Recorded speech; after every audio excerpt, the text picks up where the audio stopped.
So good morning, good morning, good morning, good morning, good morning. So glad you're here. We're in Hebrews chapter 6. Hopefully you've been keeping up online. If you've not, feel free to go back and enjoy a nice long Sunday afternoon of watching.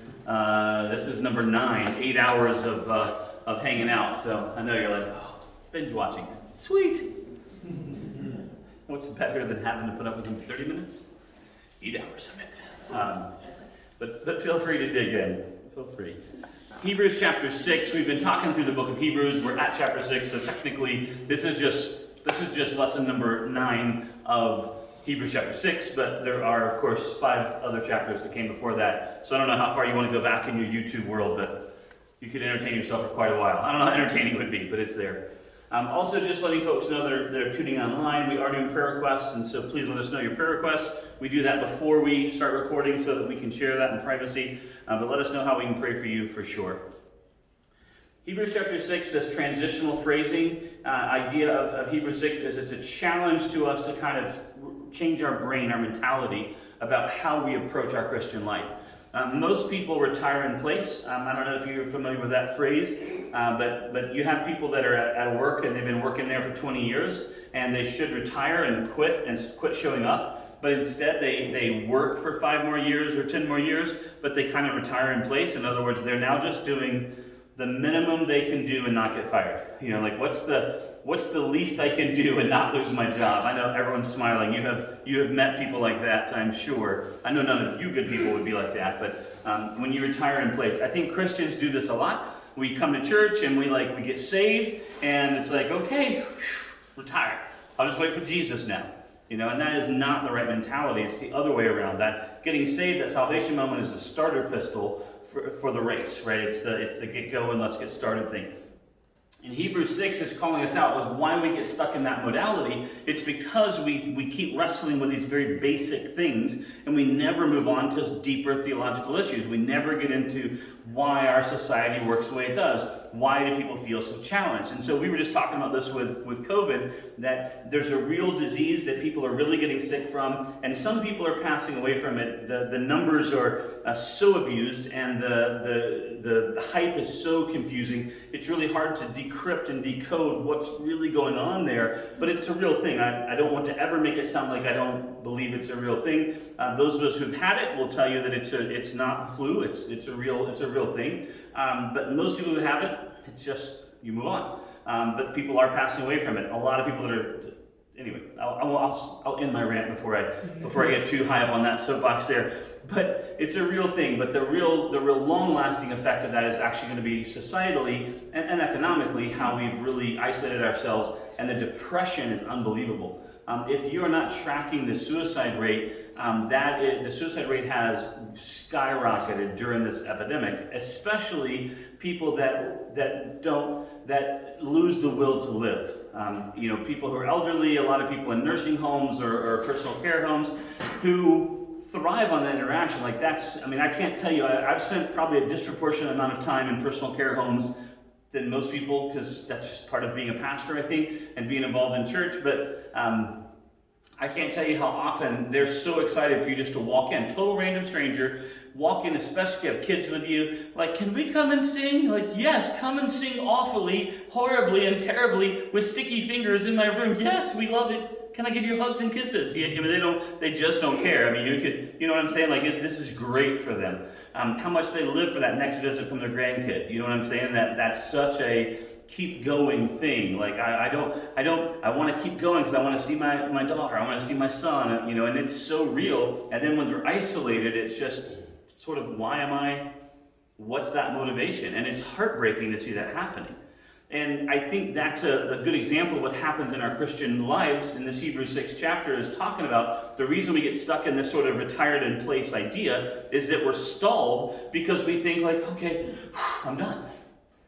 And it turns out that you live this whole long life after salvation, and it's like, well, this is kind of weird. Now what do we do? Right? I was doing a broadcast the other day. We were doing it live, which is fun. But then when it ends, there's always this really moment like, okay, we'll see you later.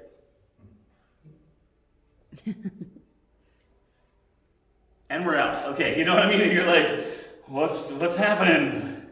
I'm done smiling. I've said all the words. Yeah, you guys ever seen that with news broadcasts? They linger a little bit too long, and the person's like, what do you do, right? Till the light goes out, you got to kind of keep staring into the camera and smiling. I think we get stuck in that with the Christian life. We're just like, okay, I'm saved, yay! All right.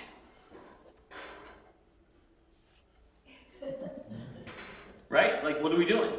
And we don't ever get into those issues. So back to where I was in the COVID-related thing, how are we interacting with that? Some of us are sheltering in place. Some of us are retiring. Some of us are hiding away from the world and its issues. Other people, though, are really thriving during this time, and they're really recognizing the opportunity that this is giving them. A way to visit, like people can visit via Zoom now, that would have been weird before, right? People will allow you to come to their house and get up caroling, go Christmas caroling outside their house, Halloween caroling outside their house, right? Whatever it is, whatever, carol for whatever season it is. But doing remote visits, right? Doing this kind of thing. I mean, there's so much we can do, yet we're kind of stuck in this thing. It's just like Hebrews 6, we're stuck kind of like, I've kind of done everything I need to do. Do I need to do more? My wife occasionally mentions that I say yes a little bit too often. She nods her head. I'm not super good at saying the other word. The other word is no. No. I think I remember it now. But it's hard. But how do you say no to great opportunities, right? When someone asks you to serve in this way or teach this class, or can you come? I just started a new Bible study on campus. I'm like, sure, because that's what I needed. Is one more thing going on. It's awesome, right? So now there are 3 hours of teaching every week that you can have online just for you. But you're like, wow, that's too much. That's way too much for anybody. But it's hard to do that. But what are we doing, right? So I gave the phrase last week that a buddy of my dad's used to always say, what on earth are you doing for heaven's sake? Or what on earth are you doing for heaven's sake, right? Thinking about that idea, not what would Jesus do, but what would Jesus have me do, right? It's not about your personal actions or your attitude, which is what WWJD is about. Like, okay, I'm driving and I'm mad. And like, oh, what would Jesus do? He probably wouldn't be driving a car because they didn't have cars. But okay, and he probably wouldn't be honking at this person and be like, get out of the way. Right? Okay, I get it. Well, WWJD, right, is about your attitude. But what I would rather ask you about is what would Jesus have you do? It's about your action. Does that make sense? What should I be doing? Oh, Mike, I'm so busy. Cool. We should hang out and talk calendar sometime. Because if busyness is an excuse, then we should totally just stop, right? Because I get it. Everyone's busy. Everyone has work, and you have to pay bills, and you have to take care of your family, and you have things going on. You have obligations and sicknesses and illnesses.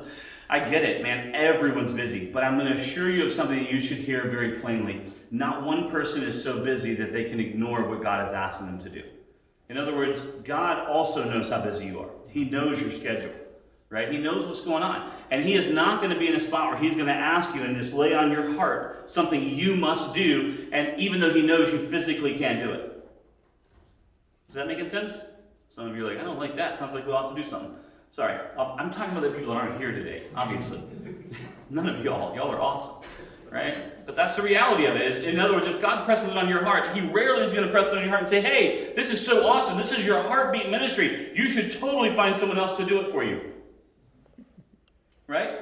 I mean, the reason God presses you, and I'll tell you as a pastor, how many times people have come to me and said, Pastor, I feel like we should do so-and-so. And I said, wow, that's awesome. Did God tell you that? Yeah, God's telling me we need to do this, needs to get done. Like, that is so awesome. Why do you think God told you instead of me? Well, he wanted me to tell you. Nope. He didn't want you to tell me to do something. I'm good. If He wants me to do something, He has a direct line of communication. He does not need to go through anybody else, right? He already has my life. No, I'm just kidding. He already has my direct communication. He has my direct number. He will dial me directly, and He and I have a conversation all day long every day about all the 10 billion things I need to do right for Him. Okay? So if He brought it up to your heart, and you feel like we should, the mouse in your pocket, right? The royal we should do this. What God is saying is, you should do that. So I will fully support you doing that. I will fully support you starting that Bible study, or you starting that new thing, or you doing this or that, right? I've shared this story before, but I always call it little old lady interruptions. The little old lady interrupted me 11:26 on a Sunday morning. I'm on the front pew ready to walk up. 11:26 is when the choir comes down and I go to preach, right? Like it's like right there. I'm on the front pew. My head is down. I have my Bible open in my hands right on the scriptures, and I'm praying, right? Praying for, Lord, just fill me. I'm nothing. You're everything. Not my words, but yours be heard. I'm just my personal prayer time right before I stand up. I'm literally going to open my eyes and walk up and preach. You got me?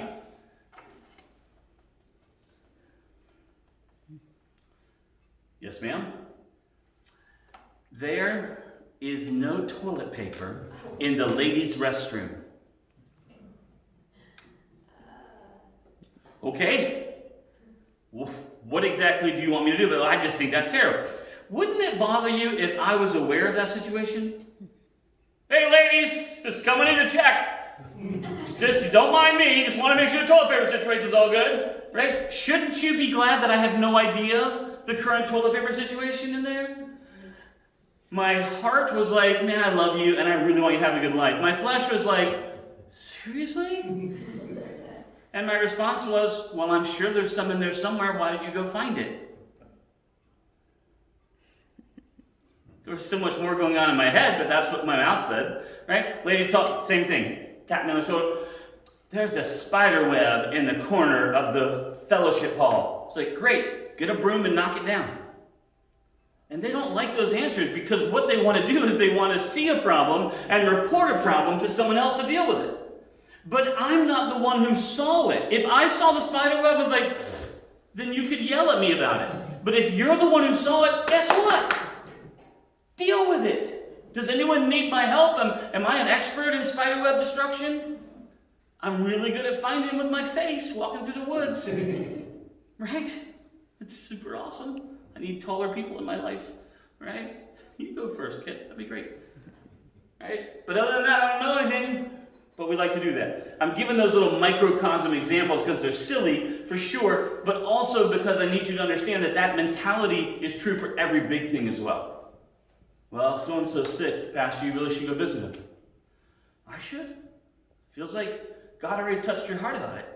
Well, why don't you go visit him? Well, I don't know how to do that. You don't know how to go visit someone? Well, I wouldn't know what to say. Oh, I bet you would. Right? You guys following me? Am I too close to home, or are we okay? Right? Like, you don't need our pastor's awesome. But we don't need to report problems to our pastor for him to go solve unless it has to do with his specific job at the church. Otherwise, if we're the ones, we might say, hey, listen, I noticed this need. Would it be okay if I did so-and-so? This is just my pastoral dream world, sorry. It's my fantasy world that I like to live in, that someone's going to one day come to me and say, Pastor, I noticed there was a cobweb in the corner. Would you mind if I cleaned it up? Why, I surely wouldn't. Go ahead, my friend. Right? I can live in that world, can't I? I can pretend. Right? Our pastor doesn't need us to come visit him like the complaint department. He needs us to come with a solution. That's my business philosophy. I don't mind if you come and tell me a problem, but make sure if you're going to come report a problem that you have at least a suggested solution. Do you get me? If you want a free business tip, that's the kind of employee people want to have. Is that you say, hey, listen, I noticed we have a lack of this. Maybe we could order a few more of these things. Hey, our productivity really went down last week because we needed this material and it wasn't here. Maybe we could order an extra supply, or maybe we could put it on a monthly subscription or something. You know what I mean? Like that kind of stuff. Like here's a suggestion, right? Hebrews 6 is saying, quit living the retrospective Christian life. I'm saved to go into heaven. All right, Jesus, when's the bus arriving? Sit at the bus stop the whole time waiting. Get off your duff and start doing stuff. Right? But don't know it. Hebrews chapter 6, verse number 9. I'll reread this just really quickly. But beloved, we are confident of better things. So that was our lesson a few weeks ago. I'm confident of better things. This whole crisis, pandemic, all this craziness. Listen, I'm just going to tell you, I'm confident of better things. God has not gone anywhere. God is still here doing amazing things. And he's probably wondering why we aren't doing a better job of seizing the moment that we have right here. We have an incredible moment here. But better things concerning you. Yes, things that accompany salvation. Do you see that? Things that accompany salvation. Hey, there's more. Psst, there's more. It's not just get saved and go home. There's more, right? that accompanies salvation, though we speak in this manner. Verse number 10, for God is not unjust to forget your work and labor of love, which you have shown towards his name, in that you have ministered to the saints and do minister, right? Hey, God's mindful of this. When you're working for the Lord, he's taking note of it. God's not missing any of it, right? He's not missing one little thing that you're doing. And we desire that each one of you show the same diligence to the full assurance of hope until the end. So this was last week, is that we were diligent. Right? The word diligent was one of those 50-cent words when I was a little kid that we learned, in our classes. Like, we had 50-cent words we learned. Superfluous is the other one, which ironically was what those lists were, superfluous. But okay. But I love 50-cent words. But this word diligent has always been in my head, and it was always one of those words like, what does it mean? Right? What is it asking of me? And it means hardworking, but I think there's a better way to think about it. Like, it's really related to this idea of putting in full effort, right?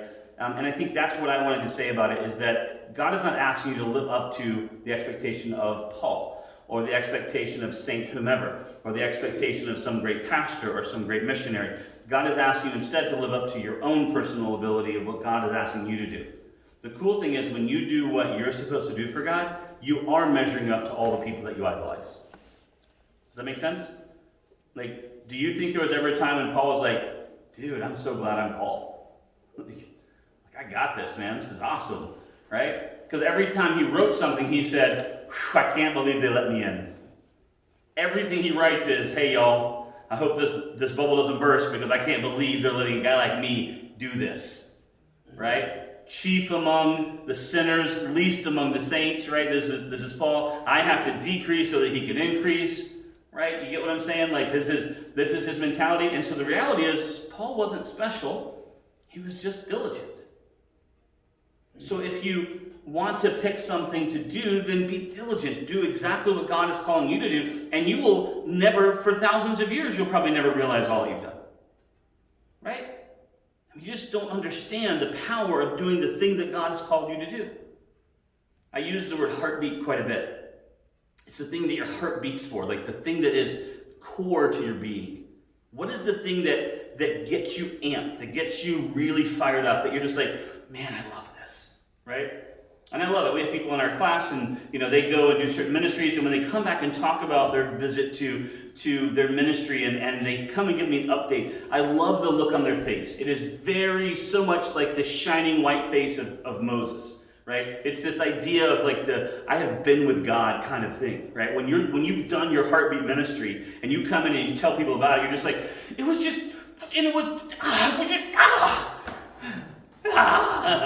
right? And there are things that we do that are pedantic, and I understand that. We were just moving chairs a minute ago. No one's like, yes, move the chair, woo, right? But someone has to do it. But to get to have Sunday school, you bet. We'd moved these chairs 95 times. We didn't. They arranged these beautifully for us. In fact, a little bit obsessively. Someone measured this, because that's just too much. But I love it, but I'm just like, you need more. You need more friends. But I'm so grateful for their precision. It speaks to me. My OCD is super excited that these are all square and lined up. It makes me happy. You messing with me now? You're throwing off my feng shui, moving a chair 2 inches. Oh my goodness. I want to be tilted like this the rest of the time. But that heartbeat ministry, yeah, it lights you up, right? It's the thing you're just like, you can't stop talking about it, right? And that's what I love. I tell people, I give an analogy of playing paintball. I actually don't think that anyone enjoys playing paintball. But I believe everyone enjoys so much talking about it afterwards that you're willing to put up with playing it. Do you follow what I'm saying? Like I remember playing football as a kid, and playing football, people are like, oh, I love practice. No, you didn't. No one loves football practice. But the game makes it worth it. You know what I'm saying? Like, especially after the game, you're like, man, you were like, and the other guy was like, what? Yeah! That moment of like, oh, that was so great. And I want to have more stories in my life that talk about ministry like that, right? What God is doing and how God is, and just so incredible to us. Verse number 12, be diligent, he says. Verse number 12, that you do not become sluggish, but imitate those who through faith and patience inherit the promises, right? Inherit the promises. That's what I want to be. I don't want to be sluggish. I want to imitate those who through faith and patience inherit the promise. I want to live worthy of the promise that God is putting inside of my life. God's commitment to me is he's going to be with me. He's going to go with me. He's going to walk with me. He's going to talk with me. He's going to share with me. He's going to lead me. He's going to guide me. I want to live in that promise. And I want to recognize that the way to get there isn't through slacking, but through hard work, through diligence, right? People ask me all the time, because I've hired so many people in my lifetime in so many different careers and so many different areas, like, what are you looking for? And I talk to my students all the time about this, like, what am I looking for in a resume? And I always use the Greek letter delta. I am looking for different. I'm looking for the difference between you and anyone else. Why, if I'm looking at 200 resumes, why would I pick your resume? What on earth? Because I love you. I am not reading 200 resumes. Never going to happen, right? I'm looking for a way to split it into piles. Went to college, didn't go to college. Have experience, don't have experience. I'm just looking for some way to split them so I can look at 100 of them. And I'm still not going to read 100 of them. Right? I'm going to be, all right, now how do I differentiate? I'm going to get down to 50 or 25, and I'm going to really read those 20, and if I find what I'm looking for, I'm going to hire someone from those 20. Right? I mean, that's just how the process normally works. Now, if I don't find who I'm looking for, I might look elsewhere. Unless there's some delta, something that stands up. Good example, I had a guy who sent me a video, and I was like, all right, I have time to watch a 30-second video. And his video was this passionate plea of, you're never going to hire me for my experience, you're never going to hire me for my education, but let me tell you, I will work harder for you than anyone else will. I said, I'll take that bet. Hired him on the spot. I called him and said, come on, let's come talk to me, let me see if you're what you are. He said, okay. I said, I'll give you 90 days, I'm going to pay you a little bit less than the salary is going to be for 90 days. You live with that, I'm going to pay you more than I would have paid you otherwise. Right? So you come in here, you prove it to me you want to work. First one in, last one out. Always took on a new task. If I'm in a meeting and we have a new thing comes up, I'll do it. Let me do that. And if he didn't know how to do something, he was like, show me how to do it. What can I do tonight after work so I can learn how to do a thing so tomorrow I'm more useful? Right? His name is Johnny. I love Johnny so much. I would hire 100 of those any day. Totally inexperienced, completely unqualified for the job. In no way would any mathematical equation work out where that's the person you hire. But one of the best hires I've ever had. I mean, I remember his name after hiring thousands and thousands and thousands of people. I can remember Johnny. I remember what he looks like. I remember his eagerness and his hunger. And he left me making triple what he started. And he was so well qualified. He had tons of certifications. And he became a high-dollar employee and is still thriving to this day. Right? Not because I was awesome enough to give him a chance, but because he was awesome enough to be diligent. To understand the promise that I made to him was, I commit to you, if you will put in the work, I'll reward it. And he came in green as you can be. But what he came in with, and this is so refreshing, is he came in admitting he knew nothing. Like, oh, what a great way to start. Because I can fix that you know nothing. What takes a long time to fix is when you think you know everything. That turns out to be really hard to fix, right? Typically I fix it by letting you be an employee somewhere else. That's the easiest way to fix it, right? Because you have to come in and say, look, I have experience and I know these things, but if you know everything, that's really hard, because that means no one has any value to you at all, right?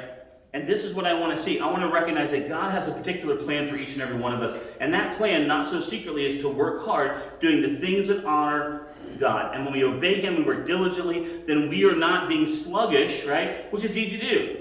We had a big robot day yesterday. We had to leave early in the morning. We drove out to wherever we were in North Paulding High School, and we did this robot meet all day long. It was fun.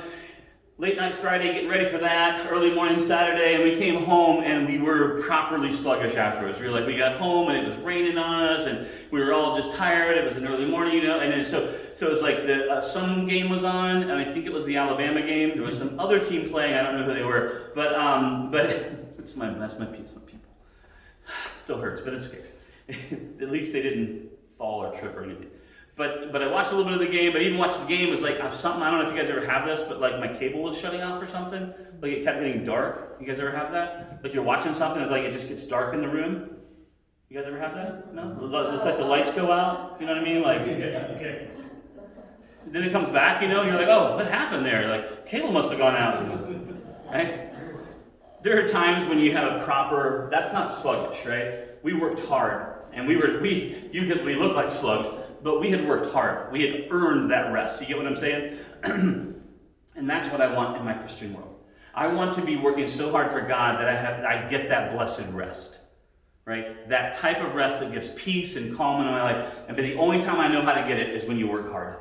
right? We go out and work in the yard, which is something we try not to do anymore, but you go out and work in the yard and you see this tangible benefit of what you do. You come in and for the next 3 days, you're super duper sore. You're like, I didn't know I had muscles there. And they're like, yes, we're here and we hate you, right? Mutiny, right? And for 3 days, that pain, but it's such a good pain, right? I shared with you guys, I had a little umbilical hernia repair not too long ago, and the doctor was like, how's it going? Like, how do you feel? I said, it's good pain. In other words, it's therapy. Like, I feel that everything hurts like it should, and it's going down, like it's getting better. That's what should happen. Like, hey, you had a thing here. It's going to hurt everywhere. It's like, okay, and that's every time you go, like, I'll leave my head up at night off the pillow. My abdomen was like, hey, your guts, right? But then it's better the next day. You get what I'm saying? Like that thing. There's a reality. I just want to make sure you understand when you exhaustively work for Christ the way He wants you to, you're going to feel sore and tired and worn out. But it's such a good tired. But if you don't do anything and you're super lazy, it's a bad tired. It's sluggishness. Do you guys see the difference? Either way, you're going to be exhausted, right? Nothing makes you lazier than being lazy. Right? Nothing makes you like that. I mean, if I'm still like, I haven't showered, I'm still wearing my like t-shirt and my soft shorts, I'm like no socks, I'm like super chill, saying, hey, you want to go out to eat somewhere nice? I'm like, pretty much no. Right? But if I'm at work and I haven't already dressed and I got my shoes on, that's the key for me apparently, then like you call me, let's go, I'm like, let's do it. Either way, I'm still tired. But one way I'm just tired from being lazy. The other one I'm tired from doing a lot of good things. So all God is asking is just do this hard. Don't become sluggish, but imitate those who through faith and patience inherit the promises. I want to inherit the promises of God. That's it. I want to inherit, I want to feel and experience the promises that God has made. Does that make sense? Let's pray. Heavenly Father, we're so grateful to you that you love us the way you do, that you're so committed to us. God, it is so easy for us to fall back and to be so lazy and sluggish, to feel basically because we feel that all of Christianity is someone else's job. There's some pastor or missionary or some worker out there that's supposed to do all that stuff, and our role is simply to point out the problem. God, I pray that you would work in our lives in a way that you would light a fire under us, that we would recognize how much we can and want to work for you, and how much we want to avoid being sluggish but be exhausted from all the good work we do instead, and how much more peacefully we sleep in those situations. How much more able we are to rest and to really recuperate and be strengthened and emboldened. And I pray, Father, that you would help us to work to imitate those so that we can inherit the promises. You have made so many great promises, my favorite of which, other than salvation, is the peace of God which passes all understanding. And it turns out that I'll never get there from being lazy. I'll get there from submitting my life to you and working for you with everything I have. So, Father God, I surrender myself to you today. I ask you to work through me, encourage me, strengthen me, push me, challenge me, Lord, but just remind me all I can do for you. Show me what to do. I want to be diligent about it. I want to wake up early in the morning. I want to have it in front of me. I want to work hard for you and do all I can to bring honor and glory to your name. And I would ask, God, that you just strengthen that effort and help us, God, to inherit the promises that you've made for us. We love you and thank you. In Jesus' name we pray. Amen. Amen. Hey, good day and God bless you.